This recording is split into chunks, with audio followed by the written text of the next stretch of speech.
You're listening to the Trading Bear podcast. This is episode 50, The Daily Show.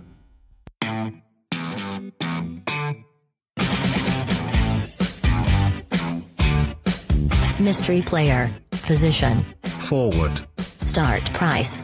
£1.72. Current price. £2.41. PB. 17p. MB. 2p. Dividend yield. 7.8%. Welcome back. Thanks for joining in. Just before we get into today's news, a huge thank you to everyone who's listened, subscribed, downloaded, and recommended the show to date. The show has hit 10,000 downloads and is growing every day. A massive milestone for an independent startup podcast, so thank you very much indeed, and I hope you continue to enjoy this show. Talking of which, let's get straight on with episode number 50. In today's news, Bruno Fernandes will not be joining Manchester City.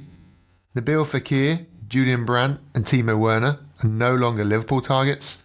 And Sancho, after heavily favouring a move to Manchester United just a few months ago, no longer wants to join the club after a dismal run of form and lack of stability. This is all according to an in-depth article written by David Ornstein for the BBC. Now, Ornstein is a well-respected journalist with a history of reliable information, so the information contained in the article is likely to at least be semi-true, which is more than can be said for a lot of tabloid newspapers during the transfer season. To read the full article, head over to my Twitter, @TradingBear1, where you can find a link. Elsewhere, one of Manchester United's youngsters is rumoured to be tracked by Barcelona. 18-year-old Angel Gomez, recently on the bench against Cardiff for the last match of the season, is out of contract next season and is reported to be considering his options. And lastly, Scotland looks set to appoint their next manager within the next 48 hours, with Steve Clarke, Scott Gemmell and Derek McInnes on the three-man shortlist. On to today's risers and fallers now then, and yesterday seemingly marked the first notable day of the transfer window season and media bonus season on the Football Index. Firstly, Pogba continues to rise gradually each day as he took home 3p triple media dividends, taking his price back up to the £7.70 mark. But it was the story released late in the day that really dominated the riser list. Atletico Madrid striker Antoine Griezmann released a statement on Atletico's official media station, saying the following: "I have made the decision to leave, to see other things and face other challenges. It has been hard for me to take that path, but it is what I feel and what I need." The 28-year-old went on to add, "It has been 5 incredible years. Thank you very much for everything." He looks almost certain then to activate his 120 million release clause, with Barcelona heavy favourites to be the ones to activate it. Upon the news, Griezmann rose 32p to take him to a current price of £2.41. Traders were then quick to pick up, just a few moments later, that this could further hasten the departure of Philippe Coutinho, with Griezmann taking his spot, as well as Barcelona needing the space and wages. Coutinho then, jumping on the tails of Griezmann, rose 29p himself to take him to a price of £2.15. The domino effect of the Griezmann to Barcelona move didn't stop there, with journalists quick to speculate who would take the Frenchman's spot at the Spanish capital club. One leading report speculated it would be filled by Juventus's unhappy Argentinian striker Paulo Dybala. While holders of Dybala were looking for a transfer move to develop, they certainly didn't want it to appear at the hands of a defensive-minded Diego Simeone club. Simeone's Madrid have the meanest defence in the Liga this year, largely due to his compact and well-oiled tactics, which leaves little room for flair and individual creativity. Just ask recent signing Thomas Lemire. Not a great match then if you're renowned for your South American trickery. Indeed, on the back of this link, Dybala's price was quick to move in the wrong direction for his holders, dropping 15p to take him to a price under £3 once more at £2.91.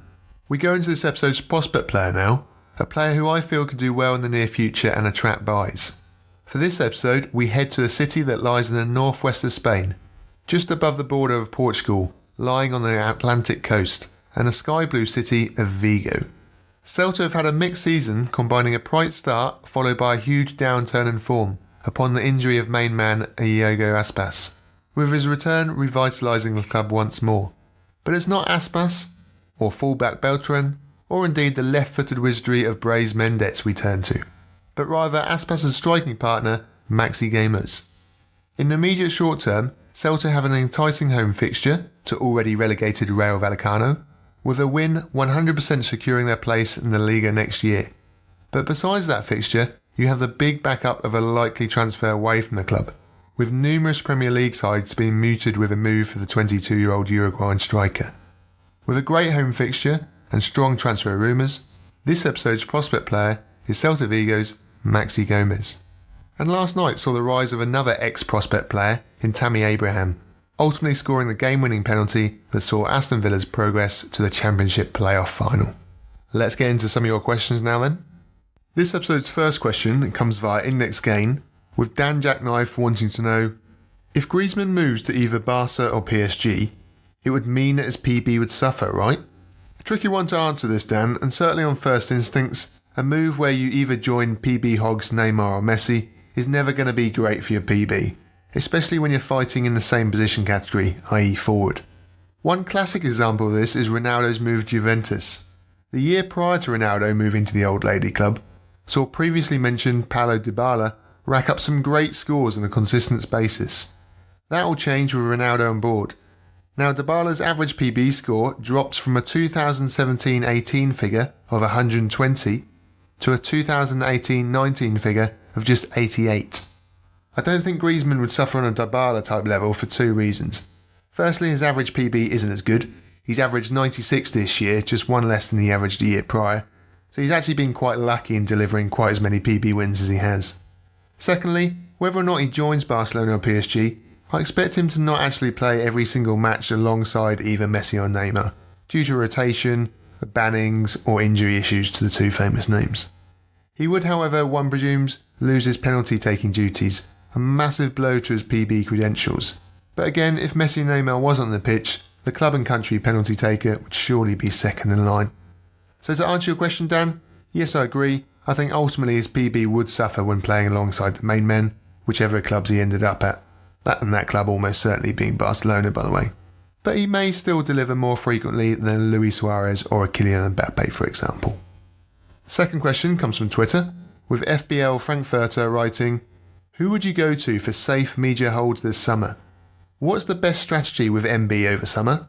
Loading up on one or two players who would give you more in dividends when they win, but never get you all 5 places? Or the opposite strategy, and loading up on 6 or 7 players, but returning less each time they win? What is the ideal amount to extract the maximum level of dividends overall? Lots of thoughts there then, Frankfurter. First of all, let's answer the first part of your question. And who would you go to for safe media holds this summer? The top 10 in order of safeness, in my opinion then. Pogba, Ronaldo, Kane, Sterling, Salah, Van Dijk, Coutinho, Bale, Hazard and Ozil. Secondly, you ask which is the better strategy, load up on 1 or 2, or go for 6 or 7 with a lower volume of shares? Well, I asked myself this exact same question a month or so back, as I usually only hold 3 premium players. For the winter months, for example, I held Neymar, Pogba and Kane.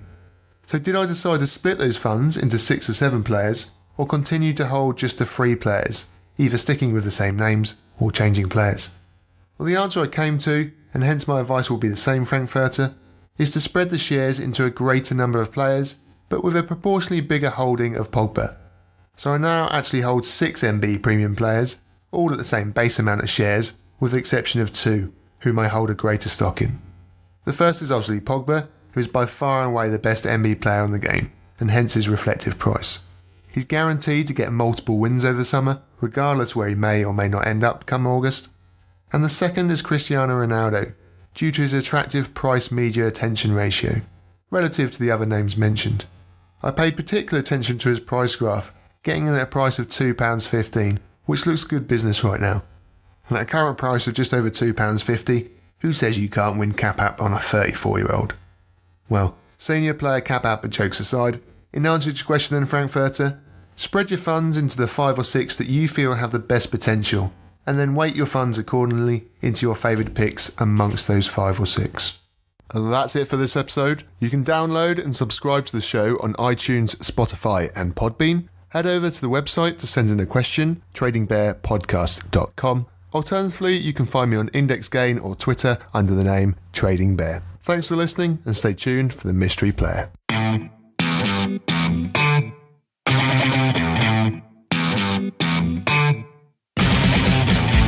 mystery player. Position. Forward. Start price. £1.72. Current price. £2.41.